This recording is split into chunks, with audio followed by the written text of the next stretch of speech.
గుర్తుపెట్టుకోండి, వర్షం గ్యారెంటీగా పడుతుంది. పూర్వకాలంలో రైతులు రేల చెట్టును చూసి పత్తి విత్తనాలు తెచ్చుకునేవాళ్ళు. అలాగే నేను ఒకరోజు అడవిలో వెళ్తున్నప్పుడు ఒక శతాధిక వృద్ధుడు కూర్చొని ఉన్నాడు. అబ్బాయి ఏ వండలు మనవడా అన్నాడు. తాత వర్షం ఎప్పుడు పడుతుందంటే దగ్గరలో మోదుగు చెట్టు ఉందా అన్నాడు. ఉంది తాత అంటే ఆ కాయ కొట్టి తీసుకొని రా అన్నాడు. నేను ఒక కాయ తీసుకొని వచ్చాను సార్. తీసుకురాగానే ఆయన కాయని చీల్చాడు. కాయలో ఒకే ఒక విత్తనం ఉంటుంది సార్, 3 పార్ట్లుగా ఉంటుంది. ఆయన చీల్చి ఖచ్చితంగా వర్షం 15 రోజుల్లో పడిద్ది అన్నాడు. ఖచ్చితంగా 15 రోజుల్లో వర్షం పడింది సార్.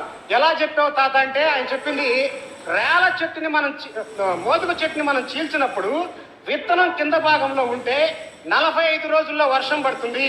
విత్తనం మధ్య భాగంలో ఉంటే 30 రోజుల్లో వర్షం పడుతుంది. విత్తనం పై భాగంలో ఉంటే 15 రోజుల్లో వర్షం పడుతుంది అని చెప్పాడు సార్. ఏ శాస్త్రవేత్త కూడా లేదు సార్. అలాంటి ఎంతో మంది వృద్ధులు చనిపోయారు సార్. ఒక వృద్ధుడు చనిపోతే ఒక లైబ్రరీ కాలిపోయినట్టే. మన వృద్ధుల్ని గౌరవించుకోవాలి. అలాంటి గ్రామీణ జ్ఞానాన్ని మనం సేకరించుకోవాలి సార్. నాకు ఈ అవకాశం